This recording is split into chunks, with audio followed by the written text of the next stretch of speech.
कि इस video lecture में हम 19 फरवरी के करंट अफेयर्स को कवर करने वाले हैं।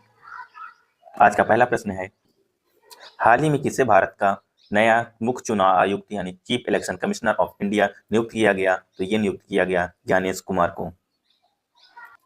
दूसरा प्रश्न, हाल ही में विदेश मंत्री एस जयशंकर ने किस देश में आयोजित 8वें हिंद महासागर सम्मेलन यानी इंडियन ओशन कॉन्फ्रेंस में भाग लिया? तो ये आयोजित था ओमान में हुआ। तीसरा प्रश्न, हाल ही में लॉन्च नक्शा प्रोग्राम किसके संरक्षण के लिए एक वर्षीय पायलट प्रोग्राम है? तो ये संबंधित है शहरी भूमि संरक्षण के लिए। चौथा प्रश्न, किस देश ने रॉकेट मोटर्स के लिए दुनिया का सबसे बड़ा 10 टन प्रणोदक मिक्सचर यानी world's largest 10 ton propellant mixture for rockets विकसित किया गया? तो ये किया गया भारत द्वारा, इंडिया द्वारा। पांचवा प्रश्न, कौन सा देश जुलाई 2025 में अगले ब्रिक्स शिखर सम्मेलन यानी ब्रिक्स समिट की मेजबानी करेगा? तो ये करेगा ब्राजील। छठा प्रश्न, हाल ही में एक अध्ययन के अनुसार पंजाब हरियाणा में पराली जलाने यानी स्टबल बर्निंग का दिल्ली एनसीआर के पीएम 2.5 में केवल कितने प्रतिशत योगदान है? तो इसका है सिर्फ 14%। सातवां प्रश्न, लॉजिस्टिक परफॉर्मेंस इंडेक्स के अनुसार भारत वर्तमान में अंतरराष्ट्रीय शिपमेंट श्रेणी में वैश्विक रैंकिंग यानी ग्लोबल रैंकिंग इन दी इंटरनेशनल शिपमेंट कैटेगरी में किस स्थान पे है? तो ये 38 यानी 38वें स्थान पे है।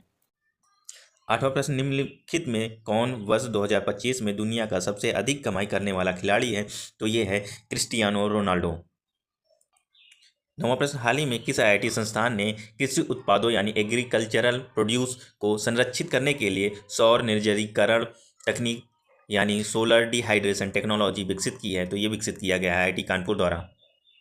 10वां प्रश्न, यूक्रेन युद्ध पर आपातकालीन शिखर सम्मेलन यानी इमरजेंसी समिट ऑन यूक्रेन वार की अध्यक्षता किसके द्वारा किया जाएगा? तो ये किया जाएगा इमैनुअल मैक्रोन यानी जो कि फ्रांस के प्रेसिडेंट हैं।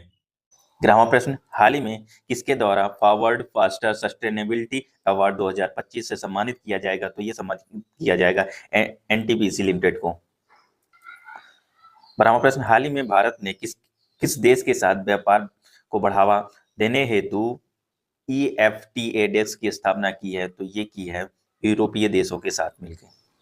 13वां प्रश्न, हाल ही में किस संगठन ने विज्ञान में अधिक महिलाओं के साथ एक दुनिया की कल्पना करें imagine a world with more women in science अभियान शुरू किया? तो ये शुरू किया गया यूनेस्को के द्वारा। 14वां प्रश्न, किस शहर में फरवरी 2025 में no money for terror conference आयोजित किया गया? तो ये किया गया मुनिच, जर्मनी में। 15वां प्रश्न, हाल ही में किसने पृथ्वी पर सबसे स्मार्ट AI ग्रोक 3 को लॉन्च करने की घोषणा की? तो ये घोषणा की गई एलन मस्क के द्वारा।